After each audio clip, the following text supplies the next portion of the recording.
بسم اللہ الرحمن الرحیم وللہ رب العالمین بارئ الخلائق اجمعین ثم الصلاة والسلام علی حبیبہ ونبیہ وحافظ سرہ ومبلغ رسالاتہ سیدنا و مولانا ابی القاسم محمد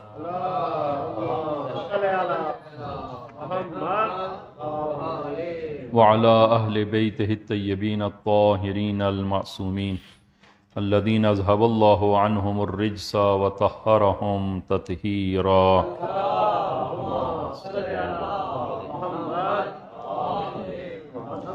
اللهم صل على محمد وآل محمد. اللهم كل وليك الحجة ابن الحسن صلواتك عليه وعلى آبائه في هذه الساعة وفي كل ساعة وليا وحافظا وقائدا وناصرا ودليلا وعينا حتى تسكنه أرضك طوعا وتمتعه فيها طويلا بحق محمد وآله الطاهرين. اما بعد اوصیکم ونفسی بتقوی اللہ. عزیزان، خطبہ اول میں اپنے آپ کو اور آپ عزیزان کو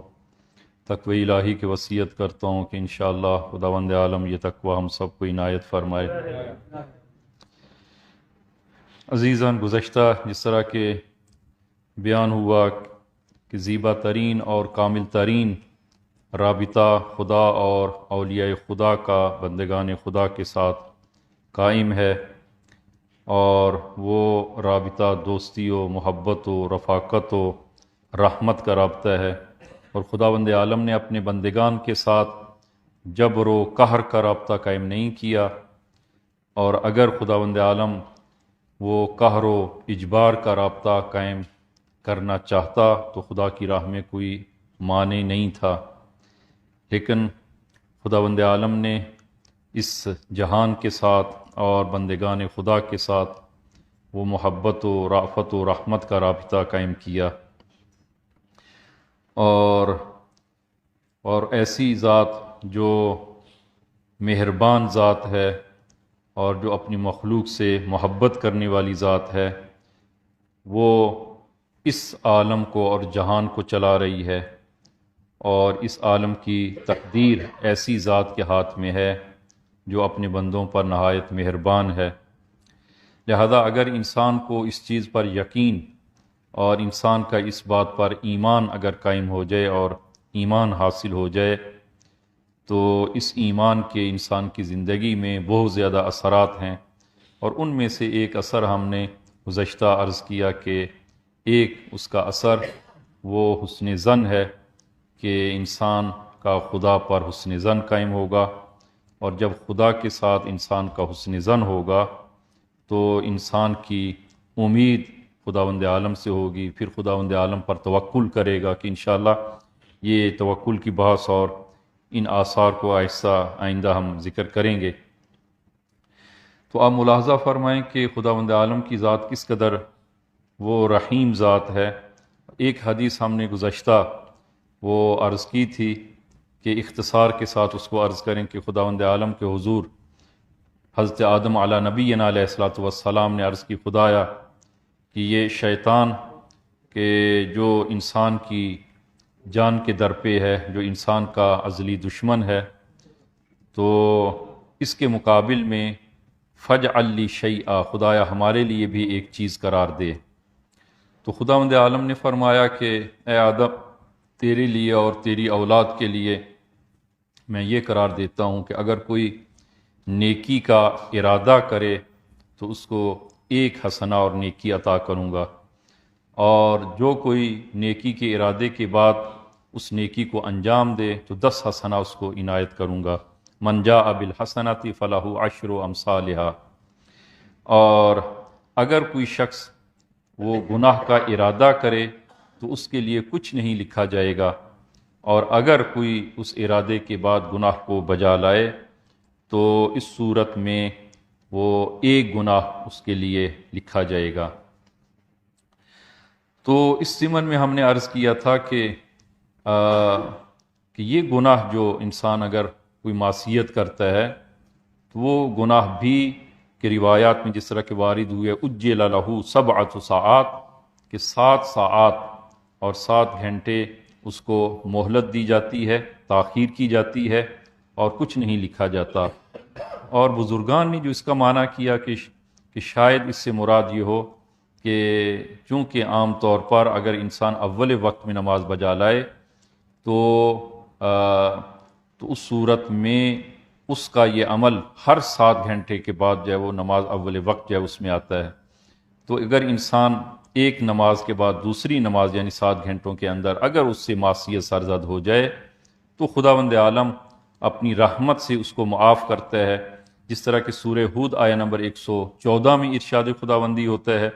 وَأَقِمِ الصَّلَاةَ طَرَفَيِ النَّهَارِ وَزُلْفًا مِنَ اللَّيْلِ إِنَّ الْحَسَنَاتِ يُذْهِبْنَ السَّيِّئَاتِ ذَلِكَ ذِكْرَى لِلذَّاكِرِينَ، فرمایا کہ اور نماز قائم کرو دن کے دونوں سروں اور رات کے کچھ حصوں میں، اور پھر فرمایا کہ ان الحسنات یذہبن السیئات کہ یہ حسنات اور نیکیاں بے شک برائیوں کو ختم کر دیتی ہیں اور دور کر دیتی ہیں۔ تو خود نماز ایک بہت بڑی نیکی ہے، تو نیکیاں برائیوں کو دور کر دیتی ہیں۔ تو اگر انسان سے گناہ سرزد ہوا ہے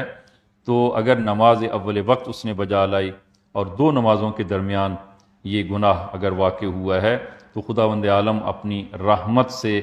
وہ اس گناہ کو معاف کرتا ہے۔ حضرت آدم علیہ نبینا علیہ الصلوۃ والسلام نے عرض کی خدایا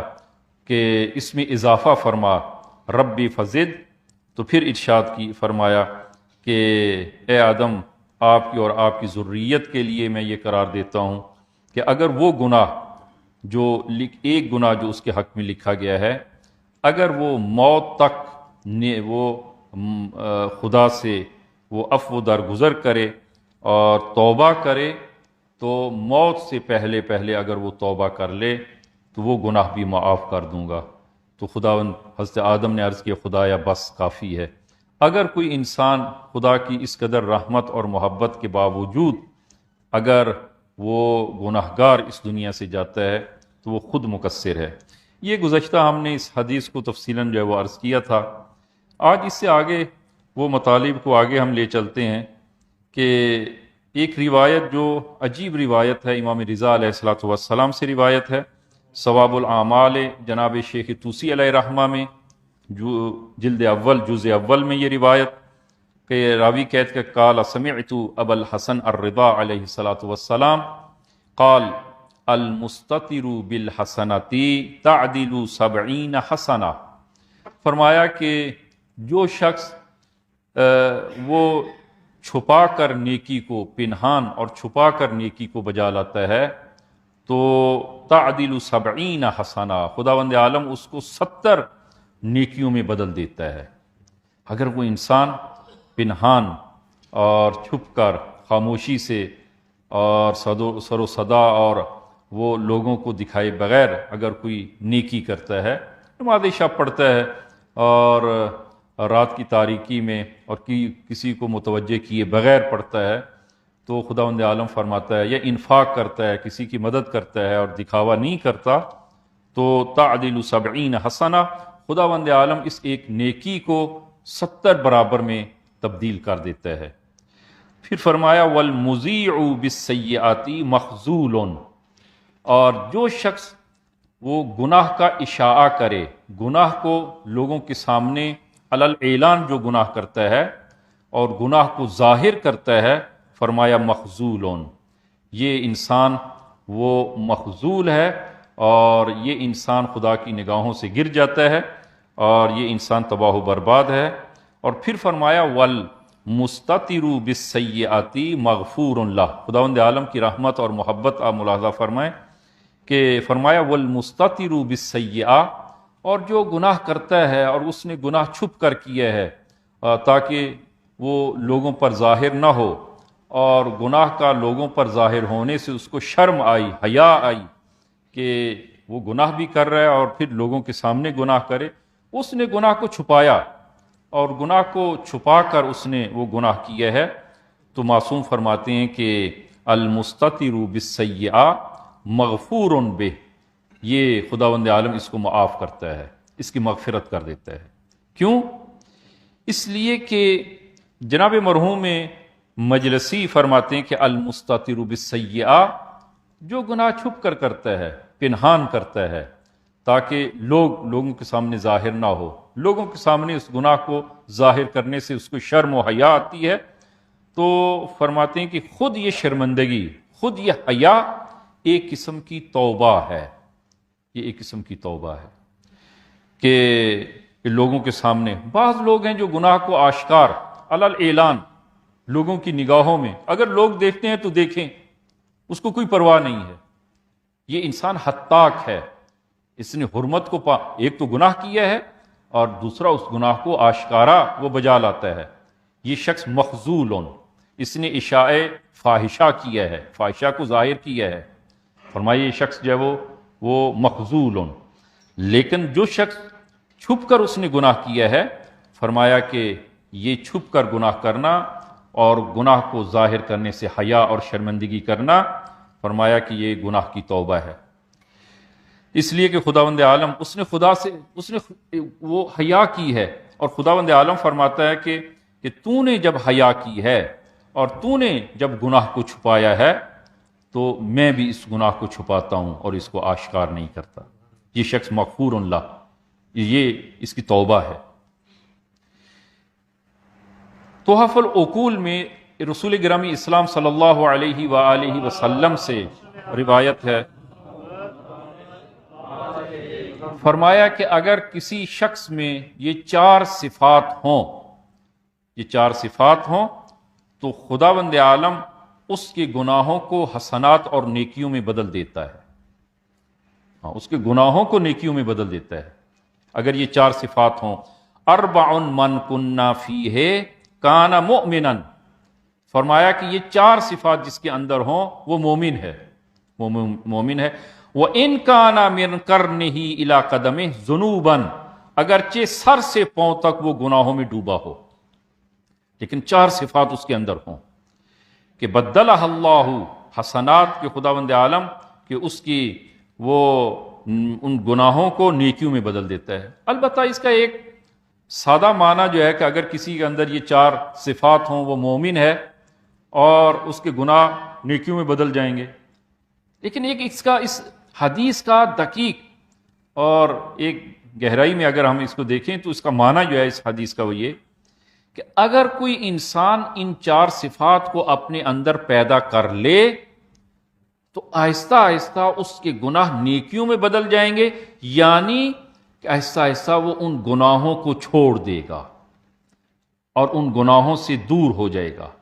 یہ ایسی نیکیاں ہیں جو انسان کو گناہوں سے دور کر دیتی ہیں۔ روایت کا معنی یہ ہے کہ اگر یہ چار صفات انسان مومن اپنے اندر پیدا کر لے تو آہستہ آہستہ اس کے گناہ نیکیوں میں بدل جائیں گے، یعنی وہ گناہوں کو چھوڑ دے گا، ترک کر دے گا۔ اور وہ چار نیکیاں اور وہ چار چیزیں، وہ چار صفات وہ کون سی ہیں؟ فرمایا الصدق والحیاء وحسن الخلق والشکر، یہ چار صفات اگر مومن اپنے اندر پیدا کر لے تو وہ ان گناہوں کو چھوڑ دے گا۔ پہلی چیز صداقت، الصدق، صداقت، انسان صداقت یعنی انسان ہمیشہ سچ، اس کے عمل میں بھی صداقت ہو اور اس کی گفتار میں بھی صداقت ہو، ہمیشہ سچ بول لے اور عمل بھی سچا انجام دے۔ ہاں، صداقت دونوں چیزوں میں، انسان کی گفتار میں بھی، انسان کے کردار میں بھی صداقت ہو۔ تو اگر یہ صفت انسان اپنے اندر پیدا کر لے تو کیا انسان وہ گناہ کرے گا؟ کم فروشی، ناپ تول میں کمی کرے گا؟ یا اگر جو ہے وہ دفتری ہے، دفتر میں کام کرتا ہے تو دفتر میں کام کی چوری کرے گا؟ مثلا جو ہے وہ 6 گھنٹے کام کرنے ہیں تو وہ 3 گھنٹے کام کرے اور 3 گھنٹے جو ہے وہ کام وہاں سے 3 گھنٹے چوری کر لے؟ نہیں کرے گا، اس لیے کہ اس کے عمل میں اگر وہ اپنے اندر صداقت کو پیدا کر لیتا ہے۔ اسی طرح آیا وہ احتکار اور ذخیرہ اندوزی کرے گا، کسی مومن کے ساتھ فراڈ کرے گا، چوری کرے گا؟ نہیں کرے گا۔ کیوں؟ اس لیے کہ اگر وہ ان گناہوں کا ارتکاب کرتا ہے تو ان گناہوں کو چھپانے کے لیے اس کو جھوٹ بولنا پڑے گا۔ تو اگر وہ جھوٹ کو ہی چھوڑ دے تو ایسا ایسا یہ گناہ بھی، یہ چیزیں بھی اس سے چھوٹ جائیں گی، ختم ہو جائیں گی۔ اب اس کو ملاحظہ کریں رسول گرامی اسلام کی زندگی میں کہ ایک جوان آپ کی خدمت میں آتا ہے، یا رسول اللہ میں تمام گناہوں میں مبتلا ہوں، نہیں چھوڑ سکتا، آپ مجھے فرمائیں کہ ایک گناہ کی مجھے آپ تاکید کریں کہ میں اس کو چھوڑ دوں، میں ایک گناہ چھوڑنے پر تیار ہوں، تمام گناہوں سے آلودہ ہوں، ایک گناہ چھوڑنے پہ میں آمادہ ہوں، ایک گناہ چھوڑتا ہوں، کون سا گناہ چھوڑوں؟ تو آپ نے فرمایا جھوٹ بولنا چھوڑ دیں، جھوٹ چھوڑ دیں۔ خب وہ اس نے کہا کہ یہ تو بڑی آسان چیز ہے، وہ گیا اور جب وہ ان دوسرے گناہوں میں مبتلا ہونے لگا تو فوراً سوچا کہ کل رسول خدا کی خدمت میں جاؤں گا، رسول خدا فرما پوچھیں گے تو پھر مجھے جھوٹ بولنا پڑے گا،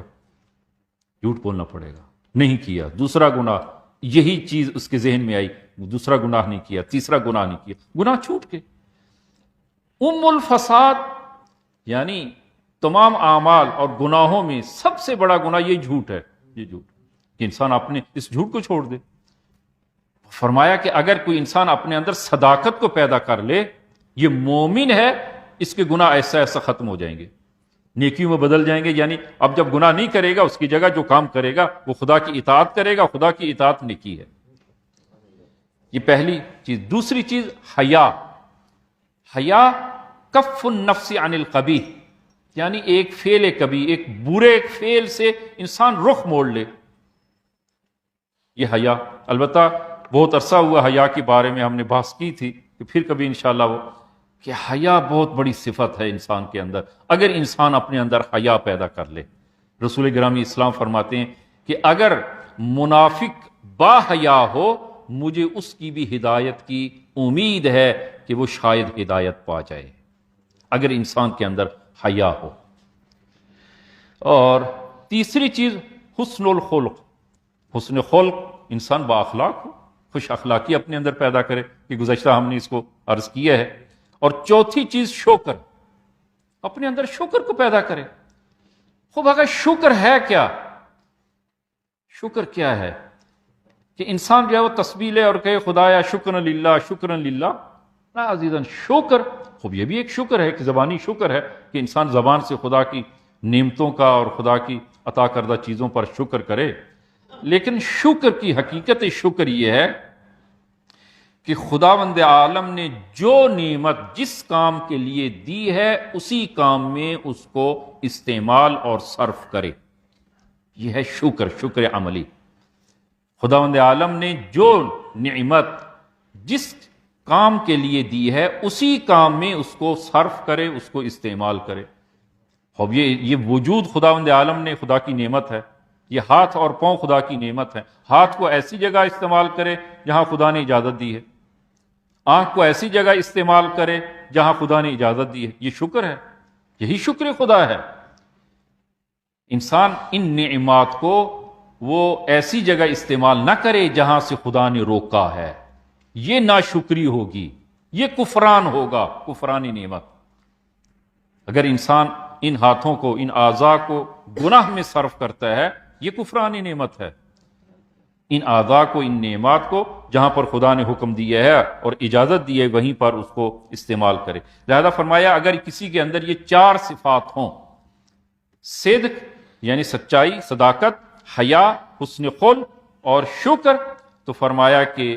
یہ صفات اگر مومن اپنے اندر پیدا کر لے تو وہ گناہوں سے آہستہ آہستہ دور ہوتا چلے جائے گا اور وہ مومن واقعی کی اس مقام کو جو ہے وہ پالے گا، اور اس کی وہ برائیاں اور اس کے گناہ وہ حسنات میں تبدیل ہو جائیں گے۔ اور عزیزاً یہ صفات اس قدر پاک ہیں، اس قدر پاک ہیں کہ انسان کو اس طہارت اور پاکی کے مقام پہ لے آتی ہیں۔ یہ عیناً اسی طرح آپ ملاحظہ فرمائیں کہ اگر ایک گلاس پانی میں ایک قطرہ خون گر جائے تو کیا ہوگا؟ وہ پورا گلاس نجس ہو جائے گا، وہ پانی نجس ہو جائے گا۔ لیکن اگر آپ ایک بالٹی خون کی دریا میں پھینکیں اور وہ خون اس دریا کے پانی میں مستحلق ہو جائے، ہلاک ہو جائے، ختم ہو جائے، زائل ہو جائے، تو کیا ہوگا؟ دریا نجس ہوگا؟ نا عزیزاً، خود دریا اس قدر پاک ہے کہ اگر وہ ایک بالٹی خون اس دریا میں مستحلق ہو جائے، دریا اس کو بھی پاک کر دے گا۔ دریا کی پاکی اور طہارت اس قدر زیادہ ہے کہ وہ اس ایک بالٹی خون جب مستحلق ہو جائے وہ پاک ہو جائے گا۔ حسن یہ صفات اس قدر پاک ہیں، یہ چار صفات، کہ اگر کوئی انسان گناہگار اپنے اندر ان صفات کو پیدا کر لے، یہ صفات کی پاکی انسان کو پاک کر دیں گی۔ لہذا فرمایا امام رضا علیہ الصلوۃ والسلام نے المستتر،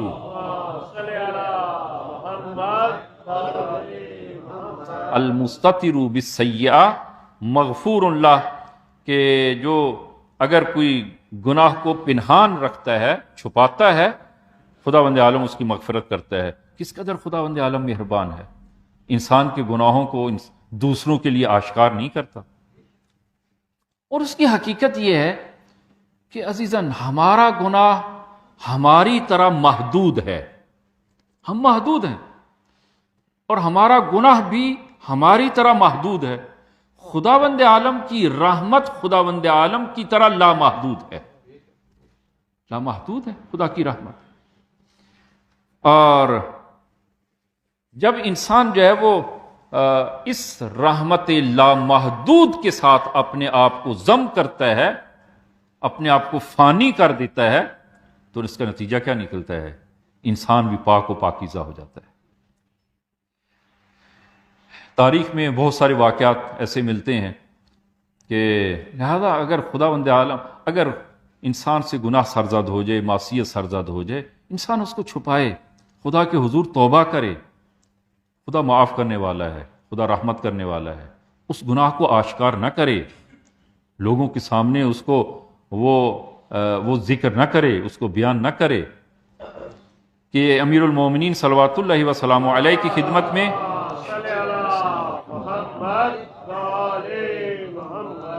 ایک شخص آتا ہے اور عرض کرتا ہے یا امیر المومنین مجھے پاک کریں، مجھ پر حد جاری کریں تاکہ میں پاکیزہ ہو جاؤں، پاک ہو جاؤں۔ خوب کیا کیا؟ کہا کہ میں نے گناہ کیا ہے، خلاف عفت کام کیا ہے، فحشاء کا مرتکب ہوا ہوں۔ امیر المومنین نے وہ اس کو مختلف سوالوں میں الجھایا تاکہ وہ اقرار نہ کرے، اقرار نہ کرے، اس لیے کہ قاضی کے سامنے اگر کوئی شخص گناہ کا اقرار کرتا ہے تو وہ قاعدہ کلیہ اقرار العقلاء علی انفسہم نافذ، وہ اقرار نافذ ہو جائے گا۔ البتہ بعض گناہوں کا اقرار 2 مرتبہ اقرار سے وہ گناہ ثابت ہو جائے گا، بعض گناہ ایسے ہیں کہ جہاں پر 4 مرتبہ اقرار کرنے سے وہ گناہ ثابت ہوگا۔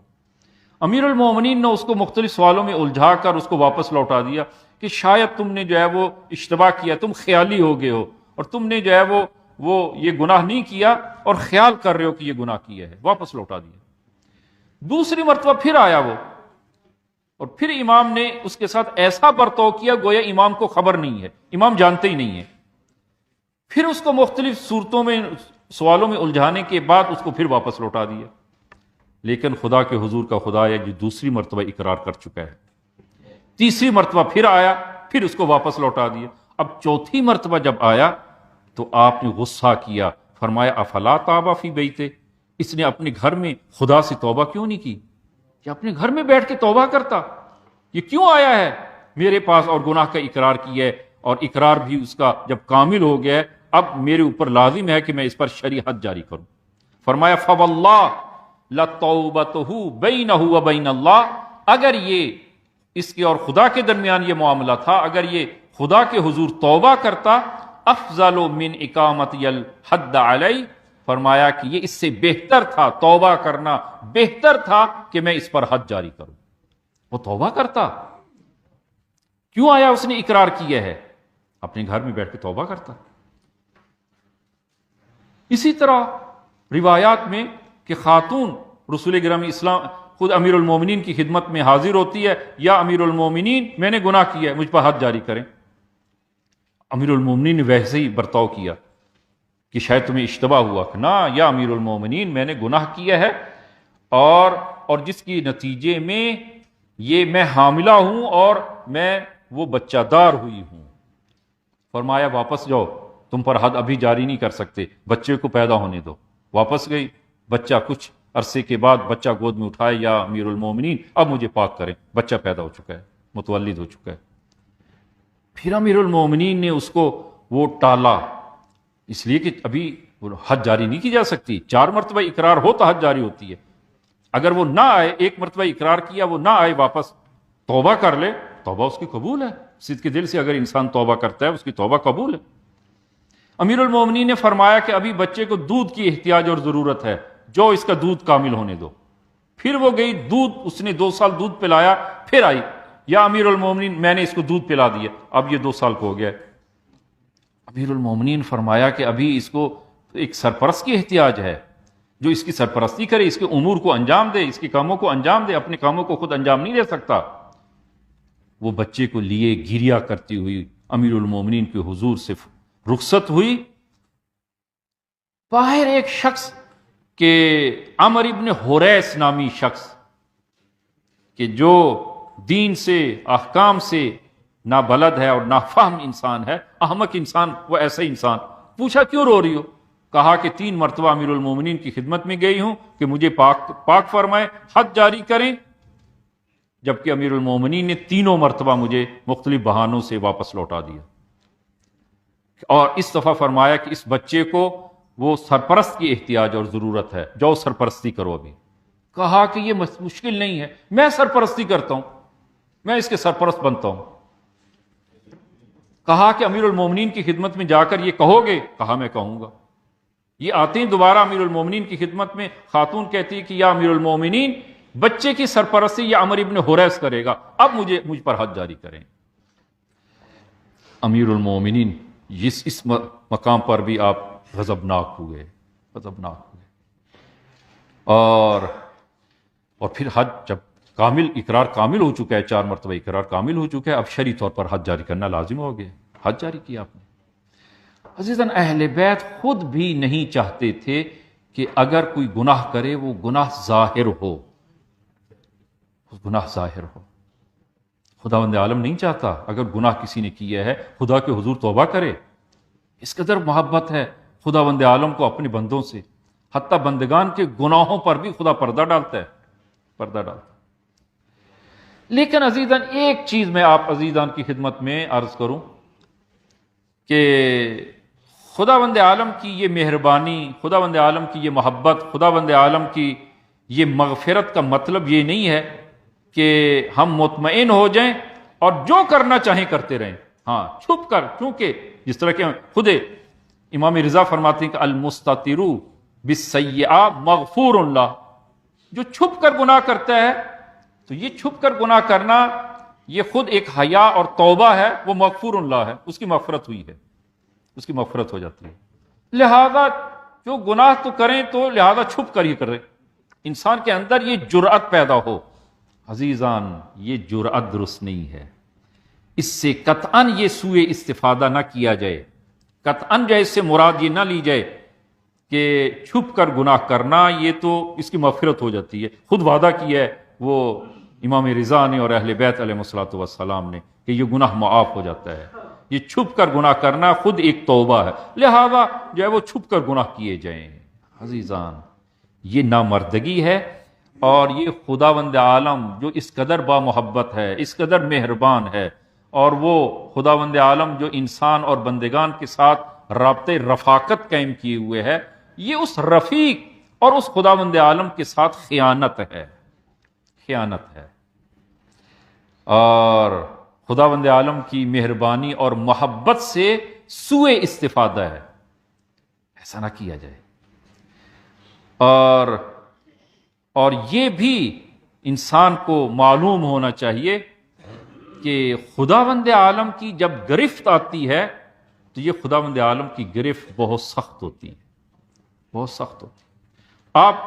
ملاحظہ فرمائیں کہ دعائے افتتاح، ہم لوگ دعائیں پڑھتے ہیں، اور اب تو الحمدللہ مفاتی کا اردو ترجمہ موجود ہے، دعاؤں کا اردو ترجمہ جو ہے وہ موجود ہے، دعاؤں کو ان کے مفاہیم کے ساتھ اور ترجمے کو اب حتماً پڑھیں۔ کیا معارف ہیں ان دعاؤں میں۔ دعا افتتاح جو ہر شب ماہ مبارک کے رمضان میں ہر شب وارد ہوئی ہے کہ یہ دعا پڑھی جائے، اس دعا میں آپ ملاحظہ فرمائیں کہ دعا کی ابتدا یہیں سے ہوتی ہے، اللہم انی افتتح الثناء بحمدک، کہ خدایا کہ میں تیرے اے میرے معبود تیری حمد کے ذریعے تیری تعریف کا آغاز کرتا ہوں، اور وَأَنْتَ مُسَدِّدٌ لِلصَّوَابِ بِمَنِّكَ، اور پھر جو ہے وہ کہ اور خدایا تو اپنے احسان سے راہ راست کی ہدایت کرنے والا ہے، اور وَأَيْقَنْتُ أَنَّكَ أَنْتَ أَرْحَمُ الرَّاحِمِينَ فِي مَوْضِعِ الرَّحْمَةِ وَالْعَفْوِ، فرمایا کہ اور مجھے یقین ہے تو معاف کرنے اور مہربانی کے مقام پر بہترین معاف کرنے والا ہے، بہترین وہ رحمت کرنے والا ہے۔ اور پھر یہ شاہد مثال ہمارا یہ وَأَشَدُّ الْمُعَاقِبِينَ فِي مَوْضِعِ النِّكَالِ وَالنَّقِمَةِ، اور خدایا جہاں پر عذاب کے موقع پر سب سے سخت ترین عذاب دینے والا ہے، اگر کہیں پر عقاب کا موقع ہے، عقاب کا محل ہے، تو سخت ترین عقاب تیرا ہے۔ خداوند عالم کے عقاب سے اور خداوند عالم کے شکنجے سے اور خداوند عالم کی گرفت سے انسان ہمیشہ ڈرتا رہے، ہمیشہ ڈرتا رہے۔ میں اس ضمن میں آپ عزیزان کی خدمت میں ایک روایت پیش کرتا ہوں کہ وہ توجہ سے آپ ملاحظہ فرمائیے گا کہ روایت میں ہے عن ابی بصیر عن محمد ابن مسلم عن ابی جعفر محمد ابن علی الباکر عن ابیہ علی ابن الحسین عن ابیہ الحسین ابن علی عن ابیہ امیر المومنین۔ تمام سلسلہ نسب، سلسلہ روایت جو ہے وہ اس میں معصومین علیہ الصلوۃ والسلام ہیں، کہ ابی بصیر محمد ابن مسلم عن ابی جعفر، امام صادق سے روایت ہے، انہوں نے امام باقر، امام زین العابدین، امام حسین امیر المومنین سے روایت کی۔ فرمایا کہ ان اللہ تبارک و تعالی اخفى اربعۃ فی اربعۃ، خداوند عالم نے چار چیزوں کو چار چیزوں میں مخفی رکھا ہے، چار چیزوں کو چار چیزوں میں مخفی رکھا ہے، اور وہ چار چیزیں کیا ہیں کہ گناہوں کو ایک گناہ میں مخفی رکھا ہے، اور اگر انسان وہ گناہ انجام دے تو پھر خداوند عالم کا غضب اس پر نازل ہوتا ہے، اس کی مہلت ختم ہو جاتی ہے۔ عزیزاً خدا مہلت دیتا ہے، ایک گناہ کیا مہلت، 2 3 4، اب نہیں معلوم ہمیں، لیکن خداوند عالم نے اپنے عقاب کو، اپنے غضب کو کسی ایک گناہ میں مخفی رکھا ہے، اب نہیں معلوم وہ کون سا گناہ ہے، اور جب انسان اس گناہ کا ارتکاب کرتا ہے بس پھر اس انسان سے توبہ کی توفیق سلب ہو جاتی ہے، توفیق کی توبہ نہیں رہتی۔ مثلا میں بطور مثال یہ عرض جو ہے وہ کر رہا ہوں، مثلا خدا نے انسان ایک مرتبہ غیبت کی، خدا نے معاف کیا، 2 مرتبہ غیبت کی، معاف کیا، 3 مرتبہ کی، معاف کیا، 9 مرتبہ غیبت کی، معاف کیا، 10ویں مرتبہ غیبت کی، اب خدا کی گرفت آ گئی، اور خداوند عالم نے کہ وہ ایک یعنی عقاب، خداوند عالم کا عقاب اور غضب کو ایک گناہ میں مخفی رکھا ہے۔ اب وہ ایک گناہ کون سا ہے نہیں معلوم، شاید یہی 10واں گناہ ہے، 10ویں مرتبہ یہ غیبت ہے۔ اب خداوند عالم فرماتا ہے کہ اب تمہاری مہلت ختم ہوگی، اب خدا کا عقاب حتمی ہے۔ خدا نے اپنے عقاب کو وہ معصیت میں چھپا کے رکھا ہے۔ کون سی معصیت، کس نمبر کی معصیت نہیں معلوم۔ اسی طرح آپ جو ہے وہ ملاحظہ کریں کہ بطور مثال جو ہے وہ میں عرض کروں کہ چشم چرانی گناہ ہے، کسی کے ناموس کی طرف وہ حرمت کی نگاہ کرنا یہ گناہ ہے۔ 1 مرتبہ کی معاف، 2 3 4، 10ویں مرتبہ کی اب خدا معاف نہیں کرے گا۔ خدا نے اپنے عقاب کو ایک معصیت اور گناہ میں مخفی رکھا ہے، لہذا خداوند کسی ایک گناہ کو بھی ہلکا نہ سمجھیں، اس کو وہ بے مایا نہ سمجھیں، ممکن ہے کہ وہی ایک گناہ خدا کے عقاب کا باعث ہو۔ حدیث کو آپ ملاحظہ فرمائیں، پہلی چیز امیر المومنین فرماتے ہیں اخفا رضاہ فی طاعتہ، خداوند عالم نے اپنی رضایت کو اپنی اطاعت میں مخفی رکھا ہے، اطاعت میں۔ فلا تستصغرن شیئا من طاعتہ،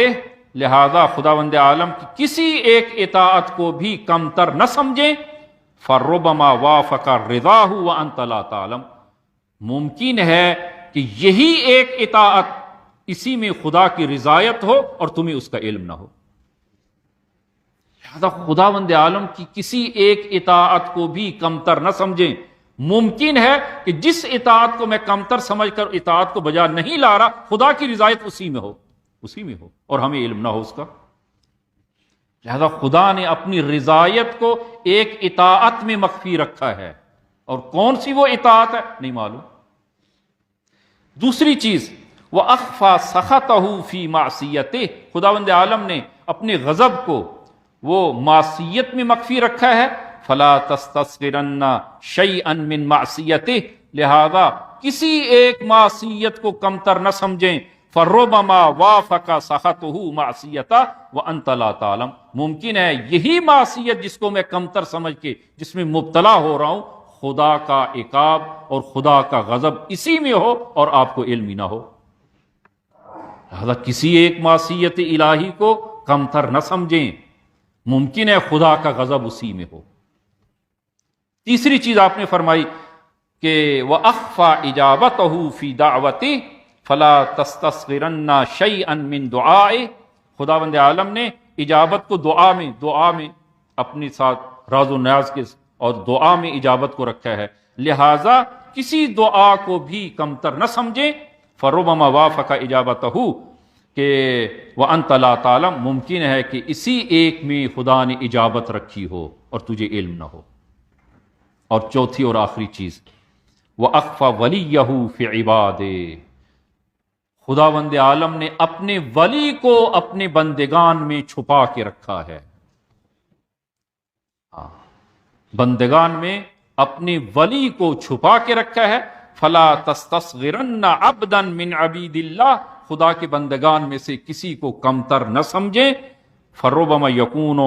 ولیہ وانت لا تعلم، ممکن ہے کہ انسان جس کی تحقیر کر رہا ہے، جس کی بے احترامی کر رہا ہے، جس کا حق کھا رہا ہے، ممکن ہے وہی ولی خدا ہو اور آپ کو علم نہ ہو۔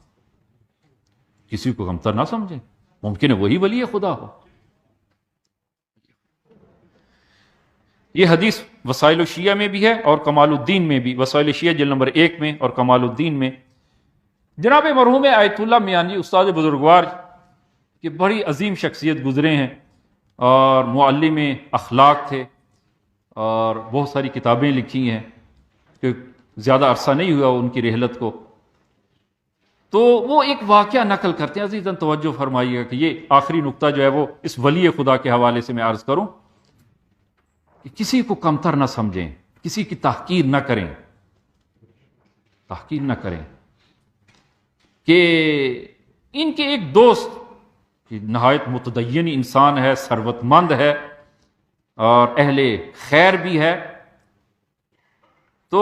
وہ فرماتے ہیں کہ میں نے اپنے اس دوست جو ثروت مند ہے، اہل خیر ہے، متدین ہے، میں نے اس کے وہ اس حالت کو بھی دیکھا کہ جس میں وہ اس کے پاس جو ہے وہ مال دنیا بہت زیادہ، لیکن وہ حالت بھی میں نے دیکھی کہ جب وہ گدائی کرنے پر مجبور ہوا،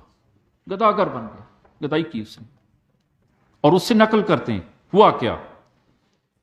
وہ کہتے ہیں کہ میرے گھر میں ہمسایہ سے خاتون آئی اور کہا کہ میرے یتیم بچے ہیں، کھانے کو کچھ نہیں، تھوڑے سے چاول اگر مجھے دے دیں میں ان یتیم بچوں کو کھلا سکوں۔ کہتے ہیں کاش میں اس ہمسایہ خاتون سے یہ کہہ دیتا کہ میرے پاس چاول نہیں ہے، کاش یہ کہہ دیتا،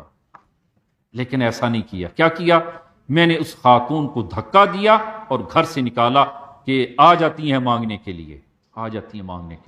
اس کو دھکا دیے، گھر سے نکالا۔ اس ہمسائی خاتون کہ جس کے یتیم بھوکے بچے ہیں، پورے وجود کے ساتھ اس تحقیر کو جو حقارت کی ہے اور تحقیر کی ہے، پورے وجود کے ساتھ اس تحقیر کو اس نے محسوس کیا، خاموش ہو کے چلی گئی۔ اور اس واقعے کے بعد میں زمین بوس ہو گیا، جس معاملے میں ہاتھ ڈالا اس میں نقصان اٹھایا، تمام ثروت جاتی رہی، حتیٰ گدائی کرنے پر اور مانگنے پر مجبور ہو گیا۔ عزیزان کسی کی تحقیر نہ کریں، خداوند عالم کو قبول نہیں ہے، پسند نہیں ہے کہ کسی کی تحقیر کی جائے، اور خداوند عالم کی گرفت سے انسان اپنے آپ کو دور رکھے۔ ہاں، اس حدیث کا جو میں نے ابتدا میں جو عرض کی ہے امام رضا علیہ الصلوۃ والسلام سے، یہ فرمایا کہ المستتر بالسیئہ مغفور لا، جو گناہ کرتا ہے اس کو چھپاتا ہے، یہ چھپانا بھی ایک قسم کی توبہ ہے، لیکن اس سے کہیں انسان وہ جرت نہ کرے خدا کی معصیت کی، کہیں ایسا نہ ہو کہ خدا کی گرفت آ جائے اور جس گناہ کو انسان ایک حقیر اور چھوٹا گناہ سمجھتے ہوئے لاپرواہی سے اس گناہ کو انجام دے رہا ہے، ممکن ہے خدا کا غضب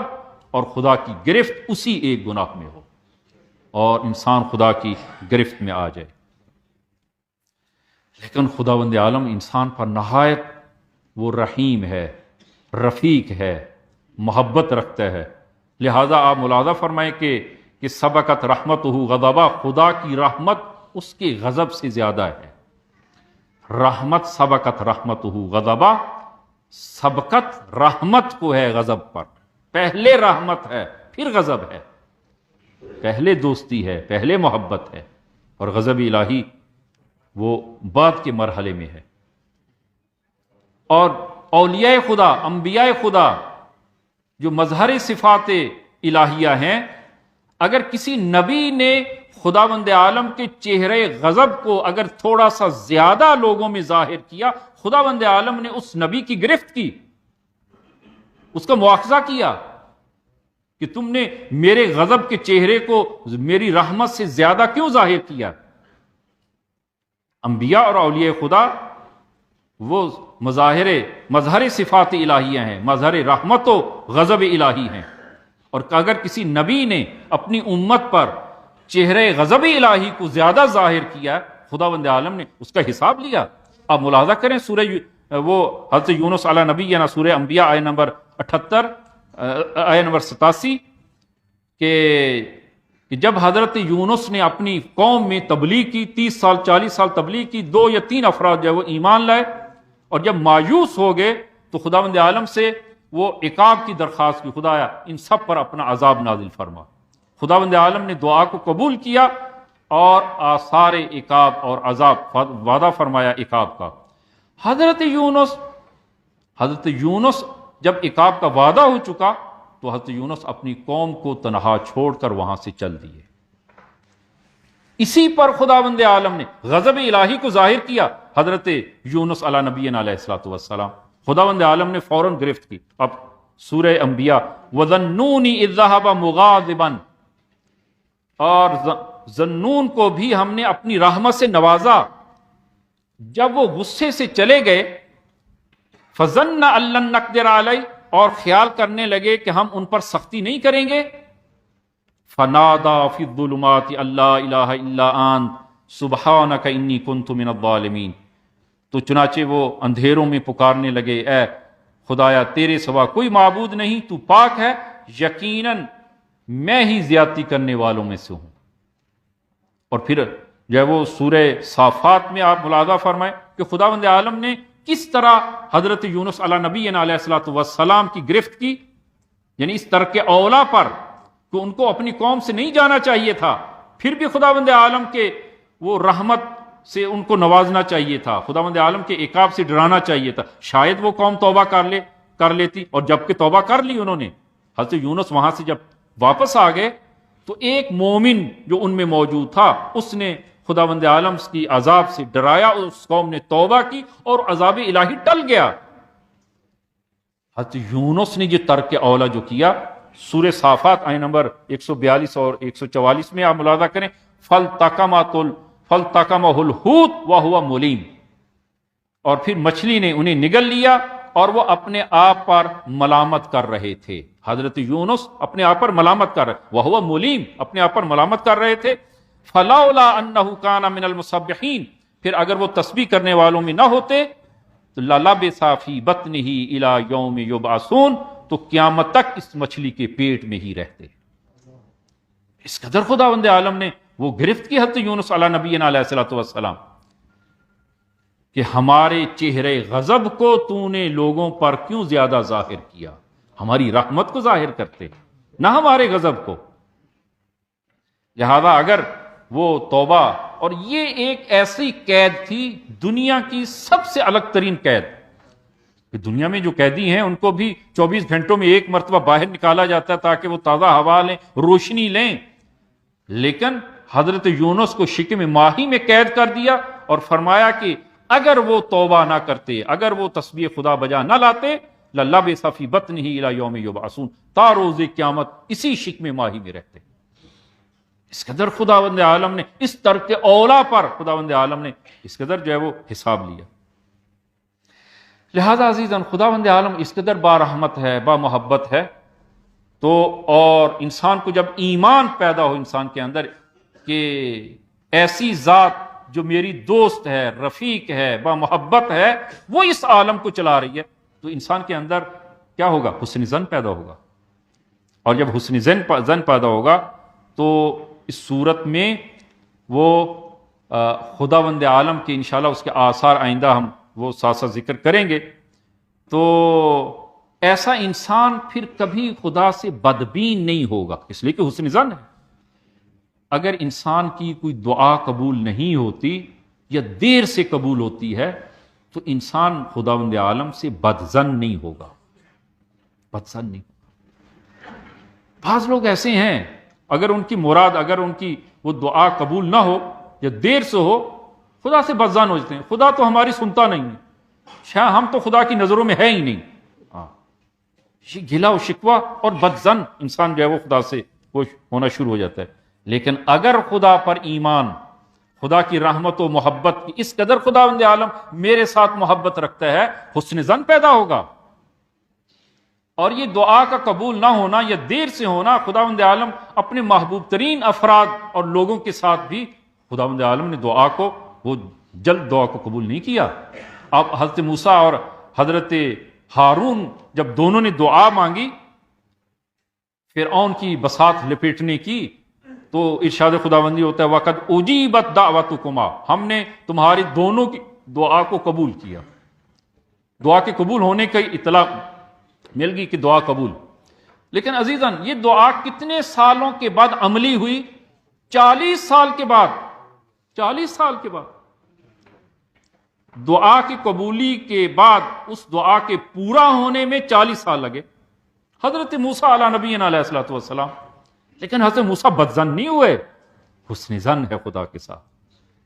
اس لیے کہ وہ ذات مہربان، وہ مجھ پر مہربان ہے، میری دعا کو قبول کیا ہے۔ اگر انسان کی دعا کو قبول، کہ انشاءاللہ یہ تفصیلی عرض کریں گے، دعا کو قبول نہیں کیا تو اس میں میری مصلحت ہے، اگر خدا کی جو ہے وہ دعا کو قبول نہ بھی کرے۔ لہذا انسان جو ہے وہ خدا سے بدظن نہیں ہوگا اگر انسان کے ایمان یہ ہو کہ ایسی با محبت ذات اس عالم کو چلا رہی ہے اور میری سرپرستی کر رہی ہے، انسان کے اندر حسن ظن ہوگا، سوء ظن پیدا نہیں ہوگا۔ جناب مرحوم علامہ امینی صاحب الغدیر جو مجدد تشیع ہیں اس قرن کے، الغدیر کتاب انہوں نے 11 جلدوں میں یہ کتاب لکھی ہے، اور مارکہ یہ ایک کتاب جو ہے وہ مارکۃ الآراء کتاب ہے۔ جناب مرحوم امینی کی ایک دعا تھی کہ جو وہ کافی عرصے سے حرم امیر المومنین میں جا کر دعا مانگتے تھے، اور دعا بھی ایسی نہیں تھی کہ جو ہے وہ کوئی شخصی اور کوئی اپنا کوئی وہ خاص کوئی فائدہ ہو، نہ، دعا تھی ایک جو ان کے اپنے دل میں تھی دعا، بہرحال ایک لائبریری قائم کرنا چاہ رہے تھے، کچھ بھی نہیں تھا، دعا مانگ رہے تھے، دعا قبول نہیں ہو رہی۔ اسی طرح حرم امیر المومنین میں بیٹھے ہیں اور اسی دعا اور راز و نیاز میں ہیں کہ کیا دیکھتے ہیں کہ ایک عرب بدو جو عرب قبیلہ نشین اطراف نجف کے اطراف سے جو قبیلے آباد ہیں ان میں سے ایک بدو آیا، اور اس کے ہاتھوں پر ایک بچہ ہے جو فلج ہے، گوشت کا ٹکڑا ہے، اس میں کوئی حرکت نہیں، فلج، آداب کے بغیر، زیارت کے جو آداب ہیں کوئی ادب وہ بجا نہیں لایا، بچے کو لا کر زری کے ساتھ رکھا اس نے، رکھا اور کہا یا ابا الغوث، وہ اسی وہ بدو لہجے میں، عرب لہجے میں، یا ابا الغوث۔ امیر المومنین کی ایک وہ کنیت جو ہے وہ ابا الغوث، یعنی اے فریاد رسی کرنے والے، یا ابا الغوث میرے اس بچے کو شفا دیں،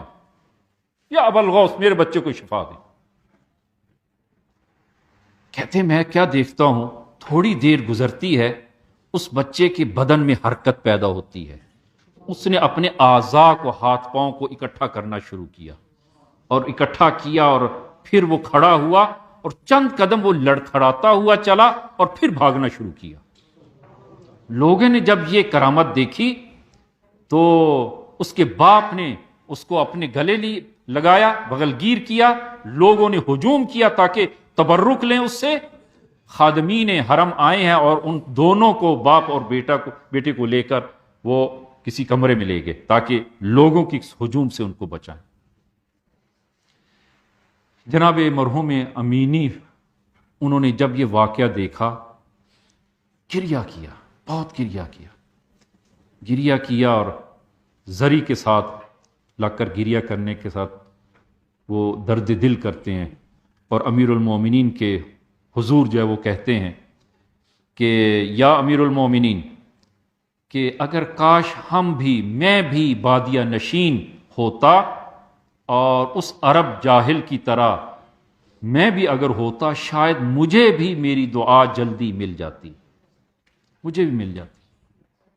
ہم نے خام خواہ درد دل کر رہے ہیں، ہم نے خام خواہ اس قدر زحمت اٹھائی، اور راتوں میں وہ چراغ کے دھوئیں سے اپنی آنکھیں سیاہ کی، اور وہ آپ کی شاگردی میں اتنا عرصہ رہے، لیکن وہ بادیہ نشین آتا ہے بدون آداب، جو ہے وہ مانگتا ہے، اس کو عطا کرتے ہیں، اور کاش میں بھی بادیہ نشین ہوتا، مجھے بھی جلدی مل جاتا۔ یہ درد دل کر کے واپس گھر جاتے ہیں۔ رات کو خواب میں امیر المومنین آتے ہیں اور فرماتے ہیں کہ شیخ عبد الحسین، بڑے پدری لہجے میں، ایک پدرانہ انداز میں فرماتے ہیں، شیخ عبد الحسین تم ہم میں سے ہو، تم ہم میں سے ہو، اور اگر دیر کی ہے اس لیے کہ ہم پسند کرتے ہیں کہ تم زیادہ ہمارے پاس آؤ، اس لیے کہ تم ہم میں سے ہیں، اور اگر ایسے لوگوں کو ہم جلدی نہ دیں، یہ کفر کرتے ہیں، یہ کافر ہو جائیں، کفر کریں، یہ کفر کہنا شروع کر دیتے ہیں، لہذا ہم ان لوگوں کو جلدی دیتے ہیں تاکہ یہ کفر کہنا شروع نہ کر دیں۔ تم تو ہمارے ہو، اور ہم چاہتے ہیں کہ تم زیادہ ہمارے پاس ہو۔ عزیزان، جس سے محبت ہوتی ہے ان کو دیر سے ملتا ہے، دیر سے ملتا ہے۔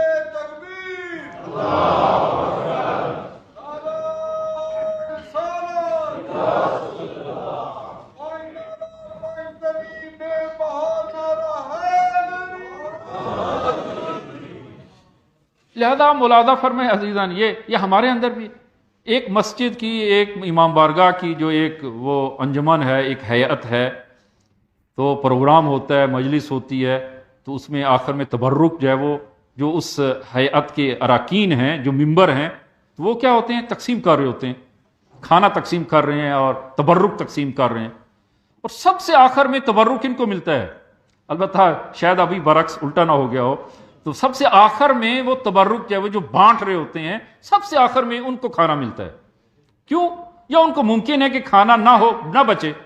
زیادہ مومنین ہو، کھانا نہ بچے، اور ان کو کھانا سرے سے نہ ملے۔ کیوں ان کو نہیں ملتا؟ یہ آخر میں ملتا ہے، اس لیے کہ وہ اپنے ہیں،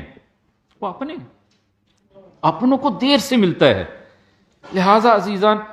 خداوند عالم کی اس قدر با رحمت، با محبت ذات ہے، خداوند عالم کے ساتھ حسن ظن ہو،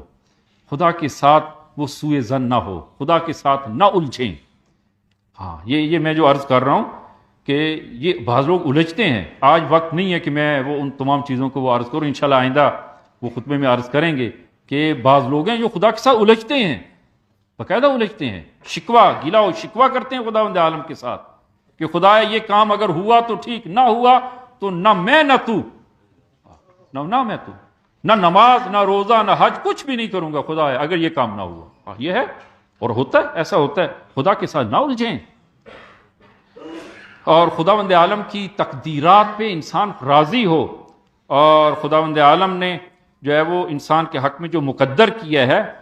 وہ انسان اس پہ جو ہے وہ راضی ہو، کہ انشاءاللہ خداوند عالم ہم سب کو توفیق عنایت فرمائے کہ ایسی با محبت ذات، ایسی دوست اور رفیق ذات کہ جو اس عالم کو چلا رہی ہے اور من جملہ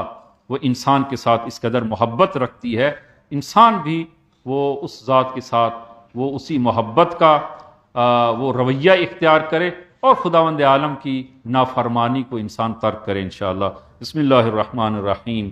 قل هو اللہ احد اللہ الصمد لم یلد ولم یولد ولم یکن لہ کفوا احد۔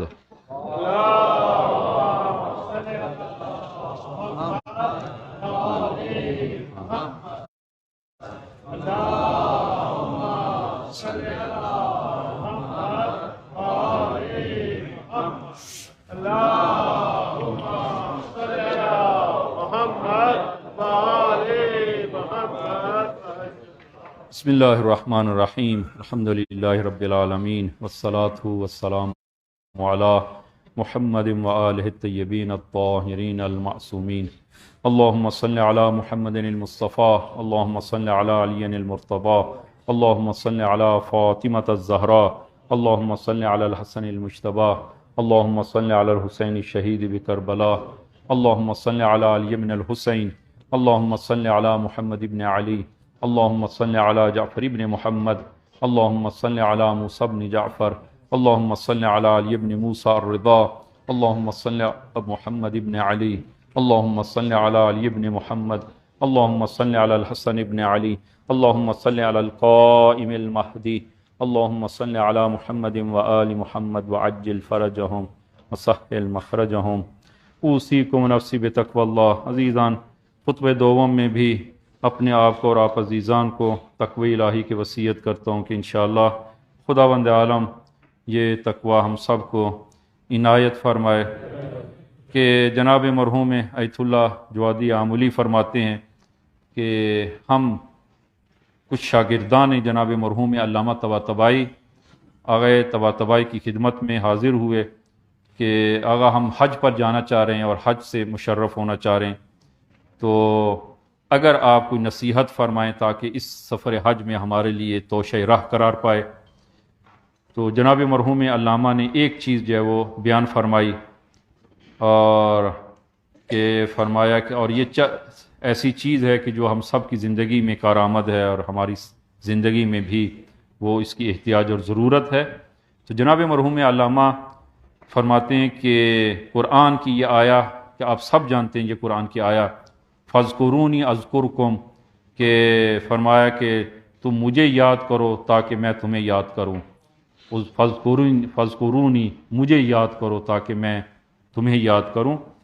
تو فرماتے ہیں کہ معلوم ہے اس کا مطلب کیا ہے؟ تو فرماتے ہیں کہ اس کا مطلب یہ ہے کہ تم میری یاد میں رہو اور میں خدا تمہاری پشت پر ہوں اور تمہارے ساتھ ہوں۔ اس کا معنی یہ ہے کہ تم میری یاد میں رہو، اور میں خدا جو خدا علم مطلق ہے، قدرت مطلق ہے اور رحمت مطلق ہے، میں خدا جو رحمت مطلق ہوں، علم مطلق ہوں، قدرت مطلق ہوں، میں تمہاری پشت پر ہوں۔ اس کا معنی یہ ہے عزیزاً، خدا یہ اس قدر رحمان و رحیم ہے، اس خداوند عالم کے ساتھ اپنا تعلق اور ربط جو ہے وہ ہم مضبوط اور گہرا کریں، اور جب کوئی یہ جانتا ہو اور ایمان رکھتا ہو، اگر کسی کا ایمان ہو تو اس کی زندگی میں انسان کے مثبت آثار بہت زیادہ ہیں، کہ انسان کا جب ایمان ہو کہ یہ جہان خداوند عالم کے حکم سے کام کر رہا ہے، اور اس عالم میں ایک مالیکیول بھی، ایک ذرہ بھی وہ خدا کی اجازت کے بغیر جا بجا نہیں ہوتا، کوئی ایک پتا بھی خدا کی اجازت کے بغیر اور خدا کے علم و اجازت کے بغیر وہ نہیں گرتا، تو پھر ایسے خدا کے ساتھ معاملہ کرنے میں انسان کو کوئی نقصان نہیں ہے۔ انسان ایسے خدا کے ساتھ جب معاملہ کرے گا، ایسے امور کو جب انسان خدا کے سپرد کرے گا، اپنے آپ کو اس خدا کے ساتھ جب مرتبط کر لے گا، تو اس کی زندگی میں کسی قسم کی کوئی کمی اور کوئی نقص جو اس کی زندگی میں باقی نہیں رہے گا، اس لیے کہ وہ علم مطلق کے ساتھ ہے، وہ قدرت مطلق کے ساتھ ہے، اور اسی طرح وہ حیات مطلق کے ساتھ انسان اپنے آپ کو وہ اس نے مرتبط کر لیا ہے کہ انشاءاللہ خداوند عالم، اور اس کے آثار انشاءاللہ آئندہ اس کے آثار میں سے من جملہ ایک توکل ہے کہ جو انسان کی زندگی میں پیدا ہوتا ہے، اور دیگر آثار ہیں کہ جو انشاءاللہ آئندہ ہم اس کو وہ بیان کریں گے آپ عزیزان کی خدمت میں۔ آخر میں عزیزان ایک یا دو مسئلے جو ہے وہ نہایت اختصار سے عرض کریں کہ چونکہ یہ مسئلے کچھ عزیزان نے معلوم کیے اور بیان کیے ہیں، تو تاکہ سب کے وہ افادہ و استفادے کے لیے ہوں، کہ پہلا مسئلہ جو ہے وہ کہ اگر کوئی شخص جو ہے وہ خمس ادا نہ کرتا ہو، تو اگر وہ دعوت کرتا ہے، گھر پہ کھانے کی دعوت کرتا ہے، تو اس صورت میں اس کے گھر کھانے کا کیا حکم ہے؟ آیا اس کے گھر میں کھانا کھانا جائز ہے یا کھانا کھانا جائز نہیں ہے؟ البتہ میں یہ مسئلہ جو عرض کر رہا ہوں وہ جناب ایت اللہ العظمہ آغا سیستانی کے فتویٰ کے مطابق البتہ خمس ادا کرنا واجب ہے، اور اگر کوئی شخص جو ہے وہ البتہ خمس ادا نہ کرتا ہو تو اس کے گھر میں کھانا کھانا البتہ جائز ہے، لیکن اس کھانے کی خمس کا ضامن وہی صاحب خانہ ہے، اور جس نے یہ کھانا کھلایا ہے وہی اس کا ضامن ہے، اور کل کو اگر کوئی حساب ہوگا تو اسی صاحب خانہ سے اس کا حساب جو ہے وہ لیا جائے گا، اور وہ ضامن ہے۔ اگر وہ اس خمس کو ادا نہیں کرتا تو وہ شخص جو ہے وہ گناہگار ہے۔ البتہ کچھ فقہا نے اس میں اشکال کیا ہے کہ اگر کوئی صاحب خانہ خمس ادا نہیں کرتا تو اس کے گھر میں کھانا کھانے میں اشکال ہے۔ ہاں، اس کے گھر میں کھانا کھانے میں اشکال ہے کہ انسان اگر مطمئن نہ ہو اور یا یقین ہو کہ وہ خمس ادا نہیں کرتا تو احتیاط ہے کہ اس کے گھر میں کھانا نہ کھایا جائے، جو ہے وہ بعض فقہا نے ذکر کیا ہے، لیکن آغا سیستانی کہ کھانا کھانا جائز ہے، لیکن اس کی خمس وہ اسی صاحب خانہ کے ذمے ہے اور وہ اس کا ضامن ہے۔ یہ ایک مسئلہ۔ دوسرا مسئلہ جو ہے وہ کہ بعض آغایون نے کہ بینک میں وہ سیونگ اکاؤنٹ جو ہے وہ کرنٹ اکاؤنٹ جو ہے وہ کھلواتے ہیں، اس میں کوئی شرعی اشکال نہیں ہے۔ سیونگ اکاؤنٹ کا جو ہے وہ حکم کیا ہے؟ آیا سیونگ اکاؤنٹ جو ہے وہ کھلوانا جائز ہے یا جائز نہیں ہے؟ آغا سیستانی کی فتویٰ کے مطابق میں عرض کر رہا ہوں کہ سیونگ اکاؤنٹ جو ہے وہ البتہ آپ بینک میں پیسہ حفاظت کی نظر سے رکھیں، آپ کے مد نظر جو ہے وہ پیسوں کی حفاظت، کہ گھر میں پیسوں کی حفاظت نہیں انسان کر سکتا، بینک میں اس کو رکھتا ہے، حفاظت کی نظر سے آپ بینک میں پیسہ رکھیں۔ اگر جو ہے وہ کوئی اس پر وہ پرافٹ دیتا ہے تو آپ کی نیت پہلے سے پرافٹ کی نہ ہو، اگر دیتا ہے تو دے، تو اس صورت میں اگر حفاظت کی نظر سے آپ بینک میں سیونگ اکاؤنٹ میں جو ہے وہ پیسہ رکھتے ہیں اور اگر وہ پرافٹ ملتا ہے تو آپ کے لیے وہ جائز ہے۔ ہاں، البتہ انسان پہلے سے ان کے ساتھ شرط بندی نہ کرے تو اس صورت میں یہ پرافٹ لینا جائز ہے۔ البتہ اس کا اثر یہ ہوگا اگر فرض کریں کہ بینک جو ہے وہ آپ کی اس سیونگ اکاؤنٹ پر اور ان پیسوں پر پرافٹ نہ دے تو آپ کسی قسم کا حق مطالبہ نہیں رکھتے، تو لہذا سیونگ اکاؤنٹ جو ہے وہ اس میں اس نیت سے آپ پیسہ جو ہے وہ جمع کروا سکتے ہیں، اور اگر جو ہے وہ بینک چاہے وہ بینک حکومتی بینک ہو یا پرائیویٹ سیکٹر سے جو ہے وہ، تو اس صورت میں آپ جو ہے وہ اس نیت سے پیسہ رکھیں اور اس سے جو ہے وہ اگر پرافٹ وہ ملتا ہے تو اس صورت میں وہ جائز ہے۔ البتہ وہ آدھا پرافٹ جو ہے وہ فقراء میں تقسیم کیا جائے، یہ انعام وغیرہ جو بعض اسکیمیں ہوتی ہیں اور اس میں وہ انعام وغیرہ جو نکلتا ہے وہ بانڈ وغیرہ میں یا دوسری چیزوں میں جو انعام وغیرہ نکلتا ہے اس میں جو ہے وہ حکم یہ ہے کہ آپ آدھا جو ہے وہ اس کو فقراء میں تقسیم کریں اور آدھا جو ہے وہ خود اپنے لیے جائز ہوگا۔ کہ انشاءاللہ خداوند عالم جو ہے وہ ہم سب کو توفیق دے۔ خدایا بحق زہرا، بحق امام